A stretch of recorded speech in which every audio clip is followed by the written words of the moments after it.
কথা গল্পের শুরুতেই আজকে আপনারা দেখতে পাবেন রিচা ফোনে কারোর সঙ্গে কথা বলছে। রিচা ফোনের মধ্যে বলেছে, আমি তো চাই এভি যেন এইভাবে নেশার ঘোরে মাতিয়ে থাকে, আর ও যেন এর থেকে আর কখনো বেরোতে না পারে। কিন্তু আমি বাড়ির লোকেদের সামনে এরকম কিছু একটা করব যে আমি এভিকে এই সব কিছুর থেকে দূরে সরিয়ে আনতে পারবো, ওকে আবারও স্বাভাবিকভাবে করতে পারবো। কিন্তু তুমি সত্যি সত্যি ভেবো না আমি শুধু ওদের ভরসাটা জেতার জন্য এটা করব। কালকে কি হয়েছিল? আর এরই মধ্যে স্যান্ডি এসে বলে যে আমাদের কিন্তু এভিকে এই ক্যাফেতে আটকে রাখতে হবে, তোমাকে কিছু একটা করতে হবে রিচা, এভি কিন্তু আসছে। এমন সময় এভি ক্যাফেতে আসলে স্যান্ডি গিয়ে বলে যে আমাদের যে নিউ শেফ আছে না, সে পাস্তা সস বানাতে গিয়ে কিছু একটা গড়বড় করে ফেলেছে, তোকেই কিন্তু সামলাতে হবে, নইলে তো পুরোটাই একেবারে ভেস্তে যাবে। এরপর দেখা যায় যে শেফ এভি যখন কিচেনে ঢোকে তখন তার ফ্যানরা বলে যে শেফ এভি কিচেনের মধ্যে, তাহলে নিশ্চয়ই কিছু একটা স্পেশাল হতে যাচ্ছে।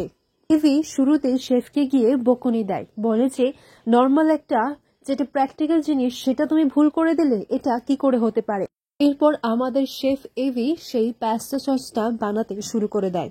আর তখনই স্যান্ডি রিচাকে গিয়ে বলে যে তুমি কিন্তু এভিকে কিচ্ছু বলো না, নইলে কিন্তু ও রাগ করে এখান থেকে চলে যাবে।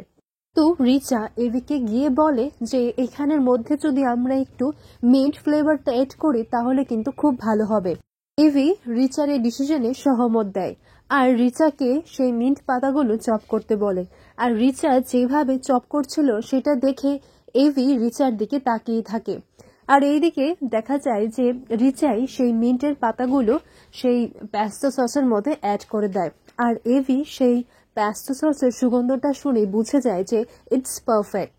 এরপর এইদিকে রিচা বলে যে আচ্ছা এভি, আপনি তো এরকম ভাবেই বলে দিলেন যে এটা বেস্ট হয়েছে, কিন্তু টেস্ট না করে আপনি কি করে বুঝতে পারবেন? মিন্টের চপিং করাটা যদি একটু মুখেও না লাগে কিন্তু আবার ফ্লেভারটাও যদি বোঝা যায় তাহলে গিয়ে পারফেক্ট হয়, আপনি একটু টেস্ট করে দেখুন।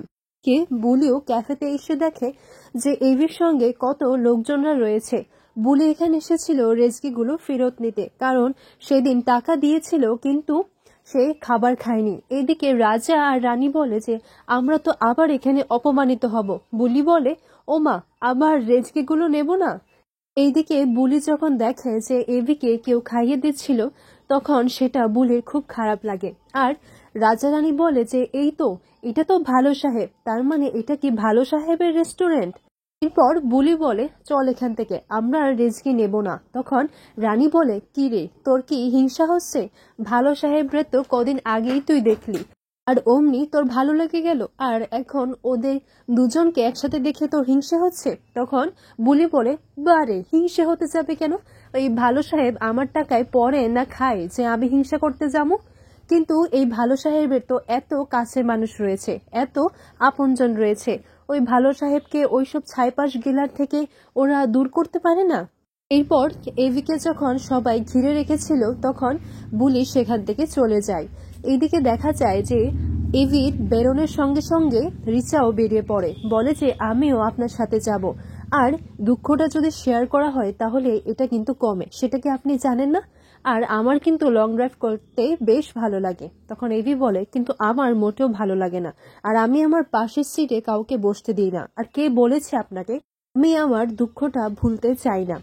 এরপর রাতের বেলায় দেখা যায় যে এভির খুব চায়ের তেষ্টা পায়, আর এইদিকে বুলির কাছেও কোনো রেজকি নেই, তাই তারা কি খাবে সেটাই ভাবছে। এর হঠাৎ একটা সন্দেহ হয় যেন কেউ ওকে ফলো করছে, কিন্তু রাজা রানী বলে কই, এখানে তো কেউ নাই। এরপর এদিকে দেখা যায় যে যার বিরুদ্ধে বুলি পুলিশের কাছে বয়ান দিয়েছিল সেই ছেলেটাই বুলিকে কিডন্যাপ করবে প্ল্যান করছে। এইদিকে বুলিও সেই দোকানের সামনে চলে আসে যেখানে এভি রয়েছে, আর এভিরও চা খেতে খুব ইচ্ছে করে। এভি একটা অপরাজিতা ফুলের গাছ দেখতে পায়, আর সেটা দেখেই এভির কথার কথা মনে পড়ে যায়।